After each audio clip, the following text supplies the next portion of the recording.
Hello everyone, welcome back to Luna the Book Moth. I am here with chapter 16 of Mornstar the Maiden Voyage. Before we begin, please do consider liking and subscribing if you like what you hear, and clicking the bell icon so you know when I upload a new video.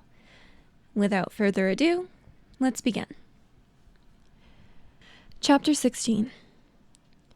Dillon had rode with Dell along the tracks for a few days. He enjoyed her company, but he missed Dawn. Every time he saw a bird, he remembered how she soared among the clouds. He sat looking at his right hand and remembered that it now contained 5 curses. The curse of the lost, the curse of the dark, the curse of the mind, the curse of the fallen, and the curse of the powerful. Just 2 of the 7 curses remaining. "Doll, there's something you should know," he said. "What is it, Dillon-san?" she replied. "My friend Dawn told me about these things called the 7 curses. Apparently they are connected to this mark on my hand. I am able to collect and absorb them.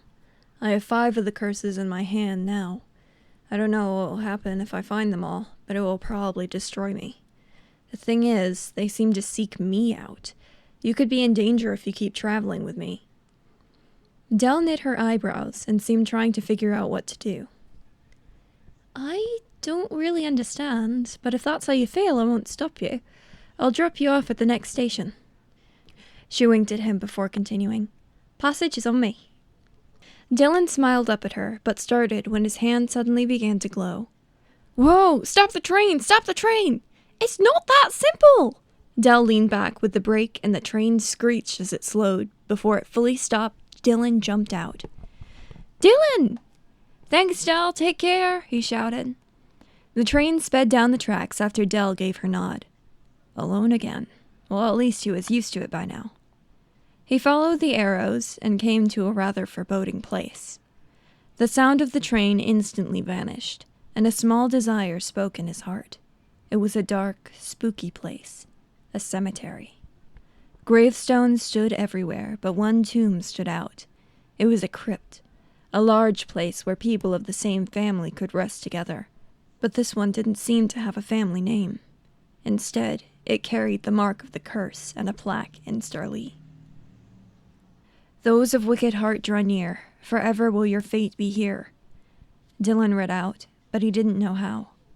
He took a deep breath and plunged into the crypt. It was dark and smelled of death, but other than that, it was quite a nice place. At least, that's what Dillon told himself. Spiders skittered on the floor, scurrying to their webs in the corners. Dust covered everything. Dillon continued down the long hallway, not stopping until it opened up into a round room. The 6 stone tablets stood waiting for him.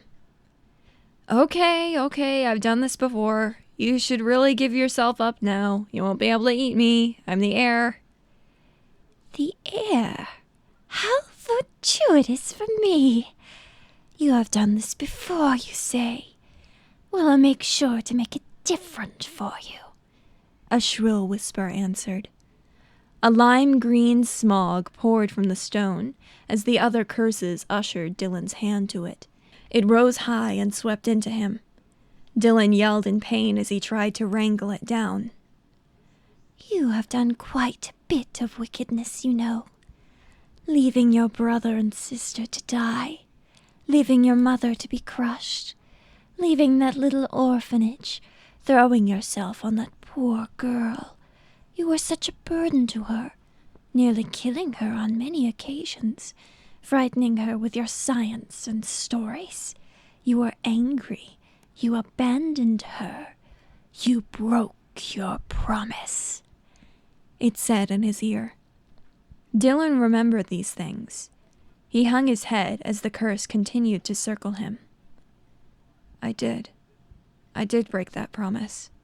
She told me to go back if it grew too dangerous, but I didn't. I continued to follow her, continued getting her into danger, continued having to be saved by her. That's why she left. She didn't want me to burden her anymore." "That wickedness can give you power. It is normal to do bad things, but the guilt that comes with it is so unpleasant, don't you think? I can free you from that feeling. You can forget. That is, you can forget Or you can remember forever that it was your fault. You broke her when you broke your promise. Dillon felt hopeless. Did Dawn hate him? Did she even want to see him? What was he doing going all the way to meet her at Polaris? A small voice echoed in his mind. It was Dawn's voice. My journey is mine, but that doesn't mean I have to do it alone. I want you to come, but if you do, I want you to promise me something. What is it? I'll promise anything. I won't break it this time, Dillon cried out. Dawn's face smiled in his mind. Promise that you will stay with me, that you will always be my friend. If you do, then you can come. Dillon began to cry as he screamed out, "Yes, I promise!" The curse of the wicked disappeared and entered his hand without a sound.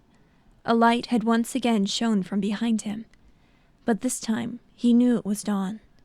Not physically, but he knew it was her.